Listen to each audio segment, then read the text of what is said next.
Morning সবাইকে। জ্যাকের একটা নতুন ব্লগে সবাইকে স্বাগত জানানো হচ্ছে। এখন আমরা আছি অযোধ্যাতে এবং অযোধ্যার রাম মন্দিরের সামনে।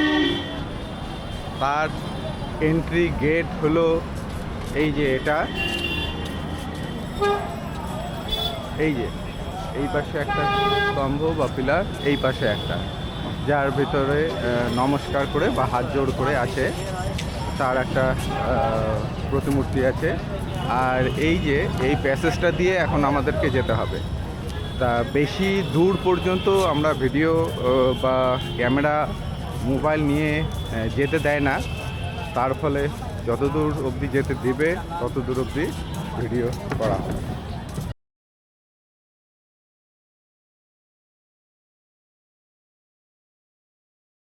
এই যে এখানে মেল ফিমেল টয়লেট আছে, তারপর পোস্ট অফিস আছে, আর সম্ভবত রেলওয়ের এক কাউন্টারও আছে যেখান থেকে টিকিট কেটে নেওয়া যায়। আর এই রোড দিয়ে এখন আমরা যাব। এখানে একটা রাম সীতার মন্দির আছে। এই দিকে আগে তো দুদিকেই সব বাড়ি ছিল। এই বাড়িগুলোর সামনে বা এই মন্দির চত্বরটা একটা ওয়াল দিয়ে ঘিরে দেওয়া আছে।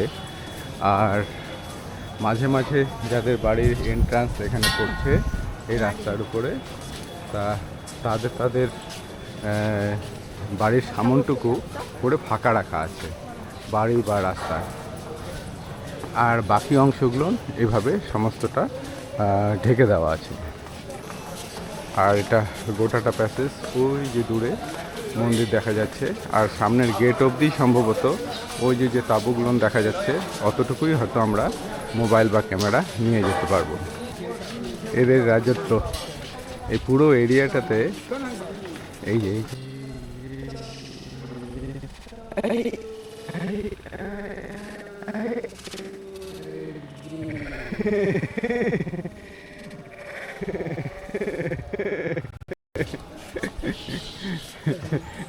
একবারে মুখের সামন দিয়ে লাফ দিয়ে চলে গেল।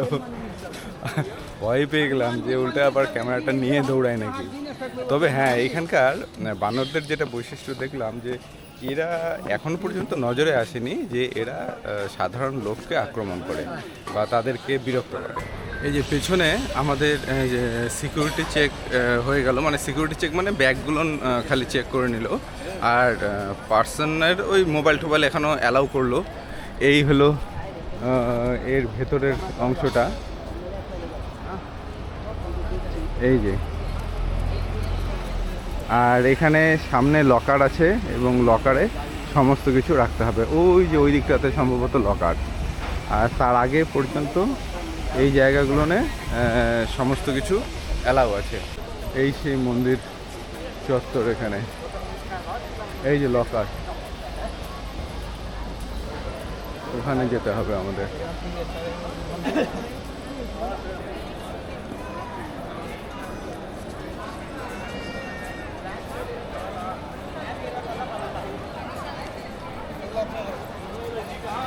এই যে এটা হলো সেই লকার রুমের অপর সাইড, মানে বের হওয়ার পরে কেউ যখন গেট থেকে বের হবে তখন এই খান থেকে সিরিয়াল নাম্বার অনুসারে তাকে জিনিসপত্র কালেক্ট করতে হবে। তা এখান থেকে জিনিস নেওয়া হয়ে গেল আমাদের। আর এই যে এখানে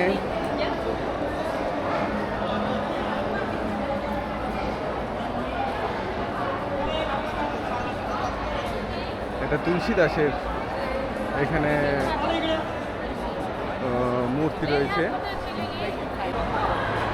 আমরা মন্দির দর্শন করে দুজনেই বেরিয়ে আসলাম। আর এই সামনেই হলো তুলসী দাসের মূর্তি। আর এই মন্দিরের যখন থেকে মোবাইল রেখে দেওয়া হলো এবং তারপরে বেশ কিছুটা রাস্তা হেঁটে আবার মূল মন্দিরে প্রবেশ করলাম। এবার মূল মন্দিরে প্রবেশ করার পরে ভেতরের যা কাজ, মানে যা পাথরের উপর যে খোদাই করা কারুকার্য, সেটা অসাধারণ। মানে খুব কম জায়গাতে এই রকম কাজ দেখা যায়। মানে প্রতিটা মানে কণাতে কণাতে বলে না যে একদম সূক্ষ্ম কাজ, মানে পুরো ডোমটা, মানে উপরের যে মানে কী বলে গম্বুজটা আছে সেটা থেকে শুরু করে পুরো পিলার এবং কোনো অংশ, গোটা মন্দিরের মূল মন্দিরের ভেতরের কোনো অংশ কারুকার্য ছাড়া বাদ নেই। এটা দেখলে মানে মন ভরে যায়। এবার মূল বিগ্রহের বা সেই রামলালা বলা হয়, কালো কষ্টি পাথরের বা কালো পাথরের যেটা দিয়ে তৈরি, সেটা দেখার পর সেখান থেকে আবার বেরিয়ে আসতে হয়। এবার বের হয়ে আসার পর যেটা দেখা গেল যে এখানে যা কনস্ট্রাকশনের কাজ চলছে তা আগামী 10-15 বছরেও সেটা কমপ্লিট হবে কি না সন্দেহ আছে। আর মানে বিশাল পরিমাণে এবং যুদ্ধকালীন তৎপরতায়, মানে এক একটা বিল্ডিংয়ে বা এক একটা মন্দির সাইটে কতজন করে যে লেবার বা স্টাফ কাজ করছে তার কোনো ঠিক ঠিকানা নেই। এই রকম করে গোটা মন্দির চত্বরে কনস্ট্রাকশনের কাজ চলছে। তা এখন কেবলমাত্র মূল মন্দিরের ভেতরটাতে ঢোকা যাচ্ছে এবং ভেতরটা সেটারও 80% হয়তো কমপ্লিট হয়েছে, পুরো 100% কমপ্লিট হয়নি, কেন এখনও পুরো লাইটের কাজ বা মেঝের কাজ এরকম অনেক কিছু আছে যেগুলো এখনও করা বাকি আছে। সেই জন্য এই মন্দির কবে যে তার পূর্ণ অবয়বে আসবে সেটা এখনই কিছু বলা যাচ্ছে না। তবে বিরাট এরিয়া জুড়ে, এবং যদি যখন সম্পূর্ণটা কমপ্লিট হবে তখন সেটা দারুণ একটা রূপ নেবে। আর মূল মন্দিরের কাজ সেটা নিয়ে কোনো কথা নেই, খুবই সুন্দর বিগ্রহ, খুবই সুন্দর। সেটা দর্শন করে এখন আমরা এখান থেকে বের হয়ে যাব। আমাদের মোবাইল বা লকার রুমে কেবলমাত্র জলের বোতল নিয়ে যেতে দেয়, তাছাড়া বাকি কোনো রকম ইলেকট্রনিক্স গ্যাজেট বা ব্যাগ ট্যাগ, এমনকি লেডিস পার্স পর্যন্ত যেগুলো মেয়েদের কাছে থাকে সেই পার্স পর্যন্ত তা রেখে যেতে হয়। শুধুমাত্র জলের বোতল যেতে পারে, আর জুতো ঠুতো সবই তো রাখতেই হবে। এই হলো এই মন্দির দর্শনের অভিজ্ঞতা। এখন আমরা এখান থেকে বের হব। বাইরে বের হয়ে যাওয়ার পর বের হওয়ার রাস্তার ডান দিকে এই যে এখান থেকে প্রসাদ দেওয়া হয়, মানে ফ্রিতে, মানে এর জন্য কোনো মূল্য দিতে হয় না। তা এখানকার প্রসাদ দেওয়া হয় সবাইকে, এরকম করে এক একটা করে বাটির মধ্যে খিচুড়ি দেওয়া হয়। এবং অবভিয়াসলি মানে একজনই হয়তো একটা বা দুটো করে নিয়ে নিচ্ছে। তা এখন আমরা সেটা এখানে বসে খাচ্ছি, মানে দাঁড়িয়ে দাঁড়িয়ে খাচ্ছি।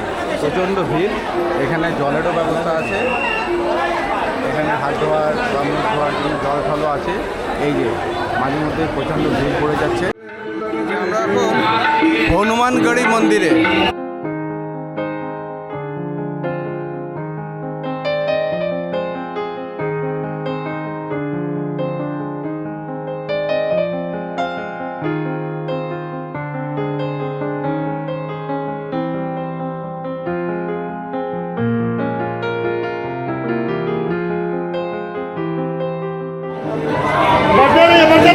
এটা হলো হনুমানগড়ির মন্দিরের হনুমানের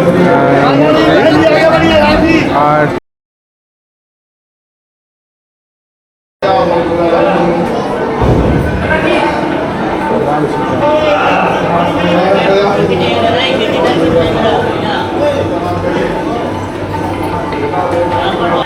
এই মন্দিরে দর্শন করে এখন আবার বের হয়ে যাচ্ছি। এই যে এটা হলো এক্সিট গেট। ঢোকার সময় অন্য গেট দিয়ে ঢুকেছিলাম, ওই গেটের সামনেই বাইকটাকে রাখা আছে। একটা তো দোকানের সামনে রেখে আসছি, ওই জায়গা দেখায় আবার আর এক দোকানদার আমাদের কাছ থেকে, মানে সে আমাদের কাছে তার ফুল টুল বিক্রি করে নিল। এই যে আমরা এদিক দিয়ে এক্সিট করে আবার মেন রোডে চলে আসলাম। এই যে এই রাস্তা দিয়ে এসে, এটা পুরোটা শেড হবে সম্ভবত, পুরো কনস্ট্রাকশন চলছে। আর এই যে এটাই হলো হনুমানগড়ি মন্দিরে ঢোকার গেট। এটা এখন আমরা দশরথ মহলের সামনে।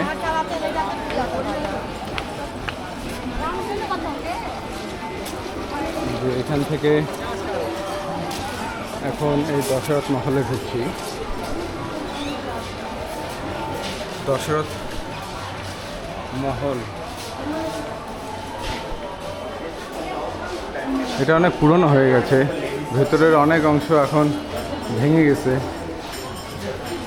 এই যে ভেতরের অনেক অংশ এখন ভগ্ন। এই যে দশরথ,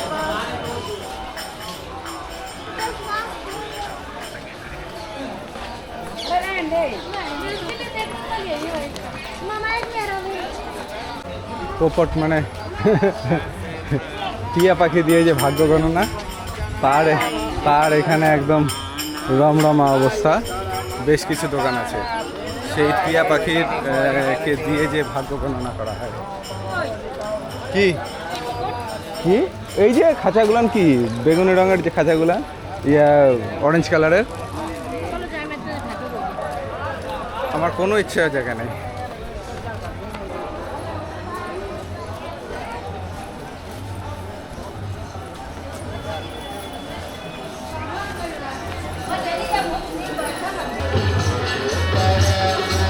এখানে একজন হনুমান সেজে ঘুরে বেড়াচ্ছে।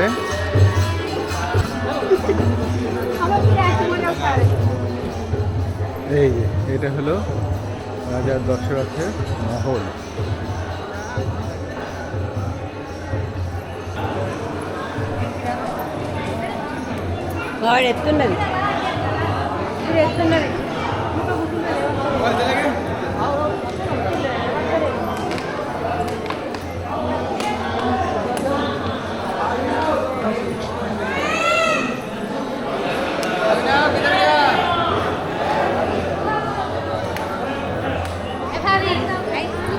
এখানে রাম, লক্ষ্মণ, ভরত আর শত্রুঘ্ন এদের 4 ভাইয়ের মূর্তি এখানে আছে। তাদেরকে এখানে পুজো করা হয় এবং তার পাশে তাদের আবার মূলত তাদের পুজো করা হয় এবং তার পাশে তাদের আবার স্ত্রীদের নিয়েও তাদের মূর্তি আছে। এখন আমরা এখান থেকে বেরিয়ে যাব, এখান থেকে যাব কনক ভবনে, পাশেই আছে। এগুলো সবই একই এরিয়ার মধ্যে, এই 300-400 মানে 400, 450, বড়জোর 500 মিটারের মধ্যে। আমরা এখন কনক মহলের সামনে। এই যে এই হলো কনক মহল। এই যে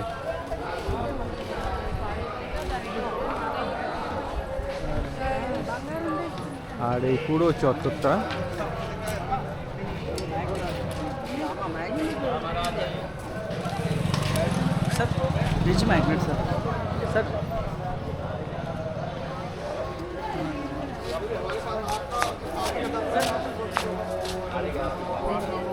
এখানে কনক মহলের মধ্যে ঢুকছি। বিভিন্ন মানে একদম রঙিন মহলটা, হলুদ সবুজ রঙে রাঙানো, তবে অনেকটা পুরনো হয়ে গেছে, যার জন্য এটার রং এখন অনেকটা ফিকে হয়ে গেছে।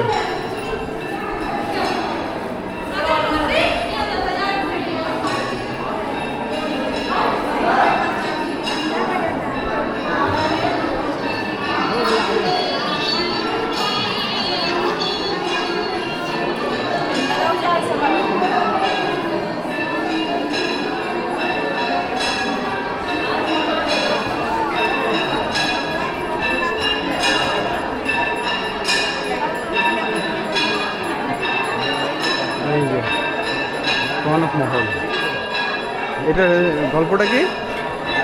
কনক মহলের রাম সীতার বিয়েতে কইকি উপহার দিয়েছিল। আচ্ছা, এখানে রাম সীতের বিয়েতে কইকেয়ী সীতাকে এই মহলটা উপহার দেয়, মানে পরবর্তীকালে এটা সীতার মহল হয়।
কেলেঙ্কারির দিকে আমরা এখন যাচ্ছি, কাছেই চলে আসলাম। এতক্ষণ আমরা ওই কনকমহল আর দশরথ মহল এই দুইটা দেখে এখন ফিরছি। রত্না সিংহাসন, এই যে আমরা যে সীতা কি রসই খুঁজছিলাম সেটা এখন পাওয়া গেল। ঠিকই জায়গায় দেখাচ্ছিল, কিন্তু ও দেখাচ্ছিল রাস্তার ডান দিকে আর জিনিস হয়ে গেল রাস্তার বাঁ দিকে। আর এই যে এটাই হলো সেটা।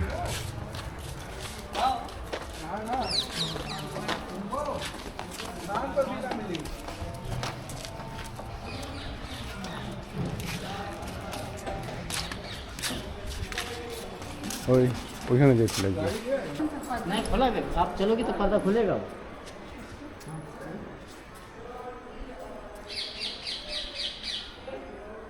এই যে এটা পুরনো যে স্ট্রাকচারটা সেটা জরাজীর্ণ হয়ে গেছে, ভিতরের দেওয়ালটা ঠিক রেখে বাইরের পোর্শনটা টোটালটা ভেঙে এখন আবার নতুন করে করছে।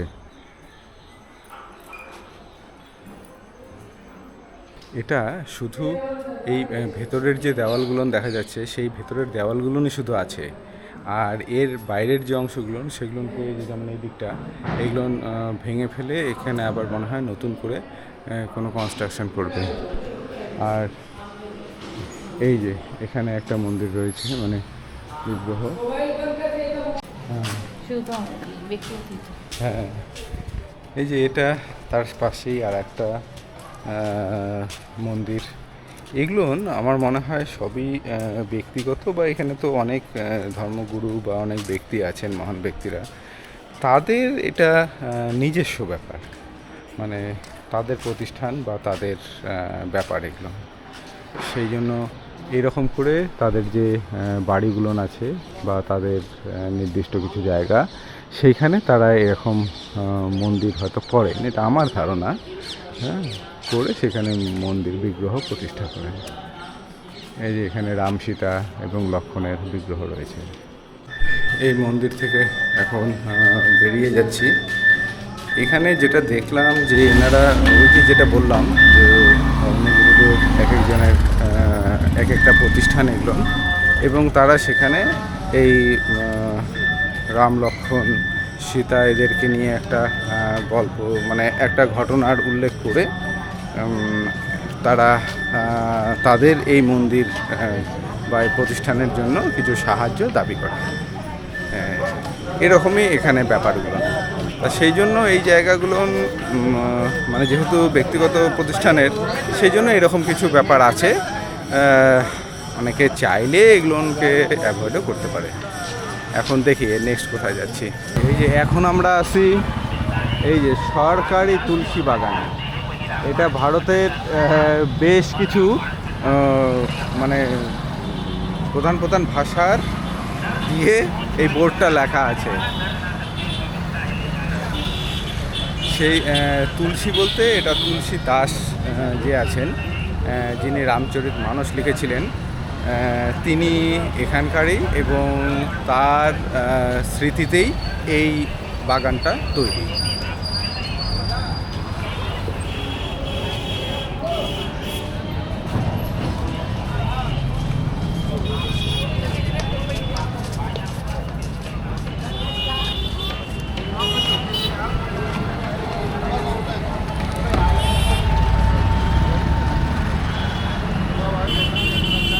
রাজকীয় তুলসী উদ্যান অযোধ্যা।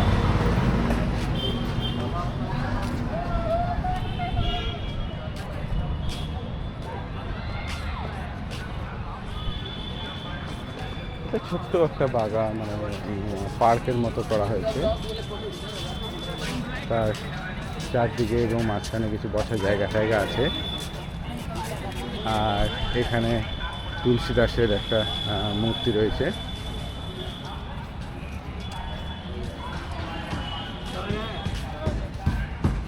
এখানে তুলসী দাসের এক মূর্তি রয়েছে।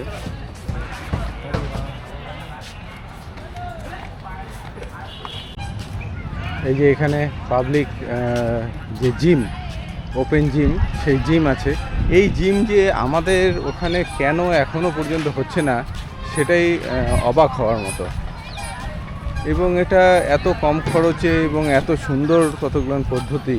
এত হেলথ এত হ্যাঁ, তা সেইখানে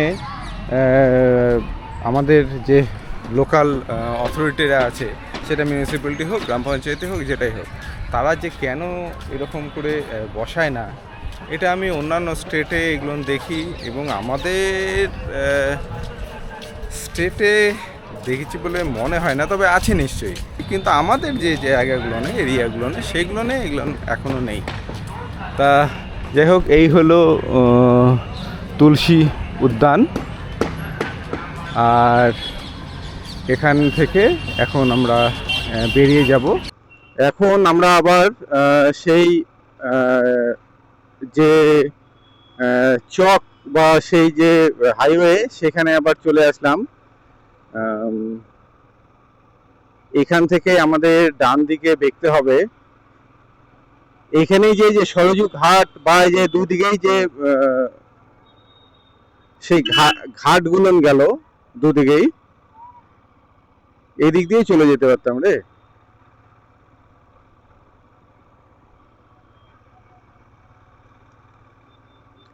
এই যে সেই বিনা মানে অযোধ্যাতে ঢোকার এই পাশ থেকে ঢোকার মুখেই আছে এটা। হ্যাঁ, এটা মনে হয় লতা মঙ্গেশকর চক হতে পারে। হ্যাঁ, এটা লতা মঙ্গেশকর চক, সেই লতা মঙ্গেশকরকে জন্য ডেডিকেটেড আর কি। আর এটা তার উদ্দেশ্যে এই যে বিনা এখানে দেওয়া আছে।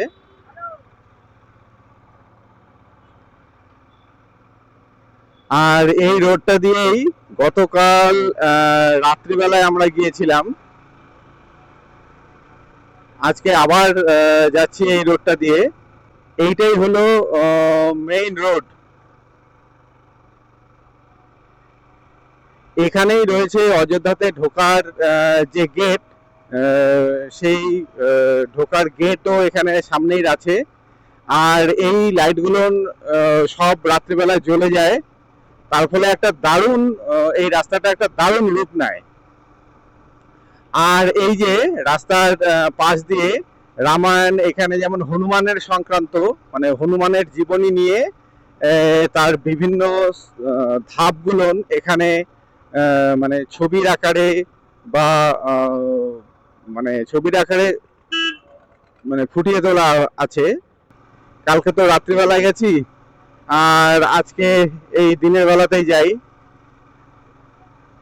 ধরমপথ, এই যে লাইটগুলো সব জ্বালিয়ে দেওয়া হয়েছে।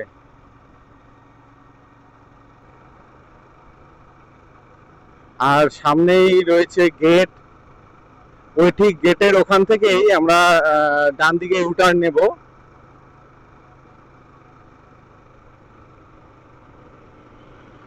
এই যে এটা গেট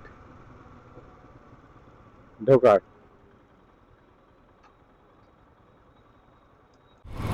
উপর দিয়ে ট্রেন যাচ্ছে আর তার নিচ দিয়েই আমরা যাচ্ছি।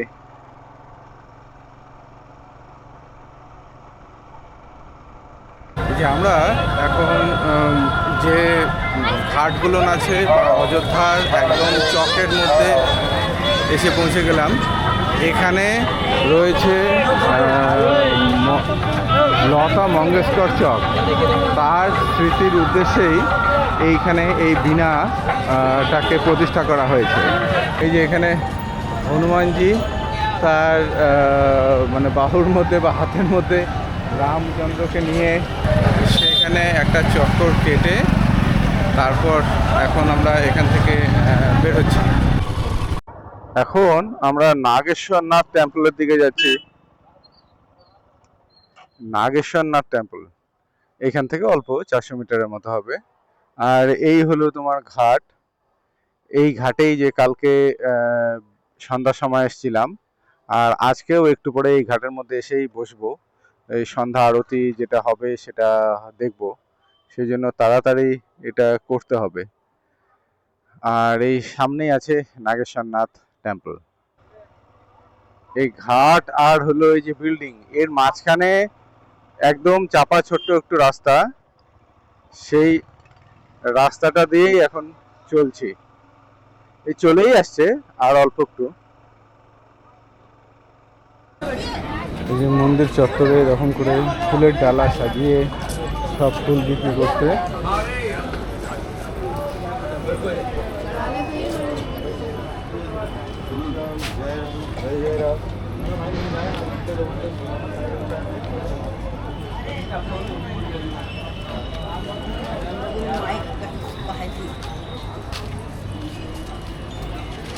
আর এই যে নাগেশ্বরনাথ টেম্পল।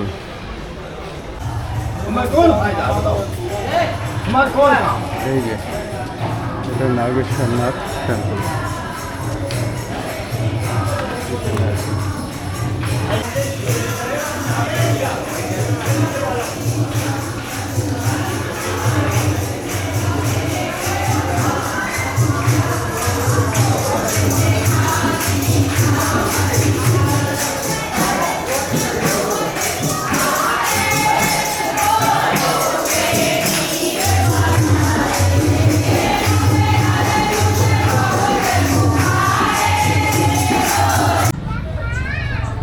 এই নাগেশ্বরনাথ টেম্পল নিয়ে একটা কথক আছে, সেটা হলো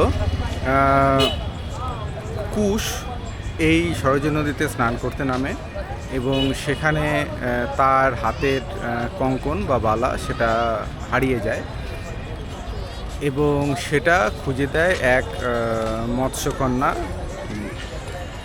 সেই মৎস্যকন্যা ছিলেন শিবের উপাসক। সেই মৎস্যকন্যাকে সন্তুষ্ট করার জন্য বা সে তার কঙ্কন খুঁজে দিল এবং তার বিনিময়ে কিছু দেবার জন্য তখন এই কুশ এই শিবের মন্দির প্রতিষ্ঠা করেন। এটাই হলো নাগেশ্বরনাথ টেম্পল।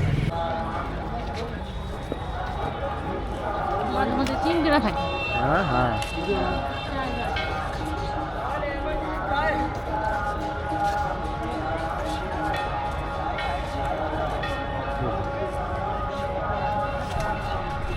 এই নাগেশ্বরনাথ মন্দির থেকে বের হয়ে আসলাম। আসার পর এখন আমরা যাচ্ছি সেই সরজু ঘাটের দিকে। এখন কালকে তো সেই সন্ধ্যা আরতি দেখা হয়নি, এখন আজকেও তো সন্ধ্যা লেগে গেছে, তা আজকেও যে গিয়ে কী দেখবো কে জানে। আপাতত এই সরজু ঘাটের দিকে আমরা যাচ্ছি। আমরা এখনো সন্ধ্যা আরতির ঘাটে মানে সরজু ঘাটের মধ্যে বসে আছি। আর এই যে এখানে পুরো জায়গাটা লোকে ভরে গেছে। আর যারা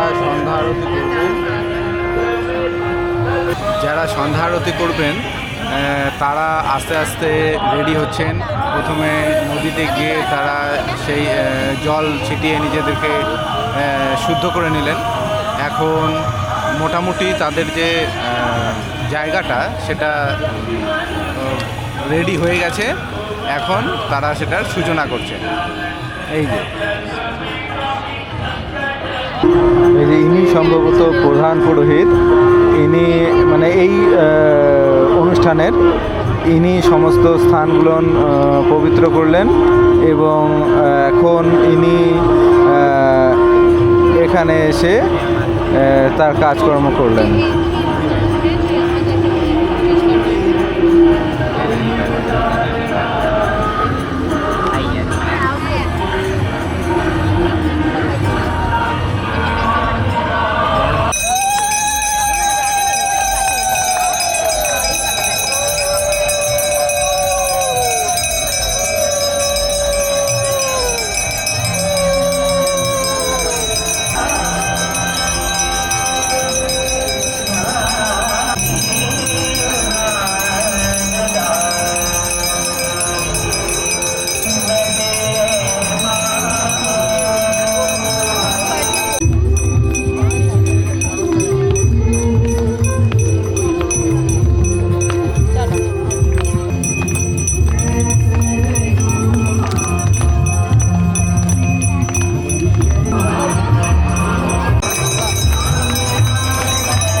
আরতি হয়ে গেল।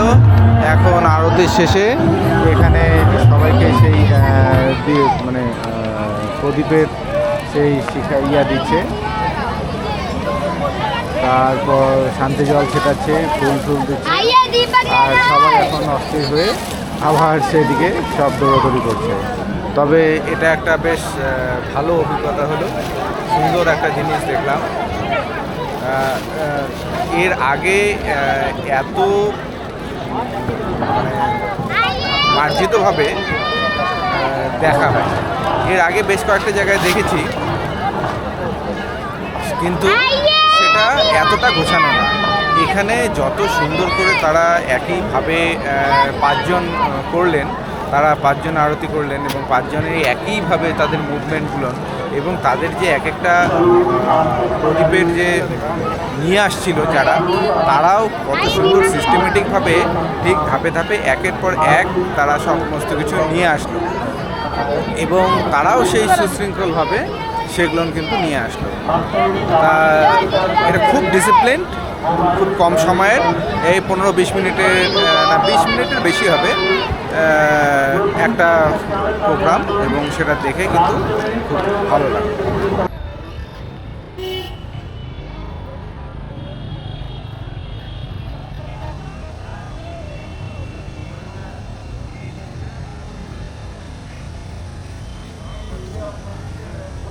সরজুঘাটে আরতি দেখে এখন আমরা ফিরছি।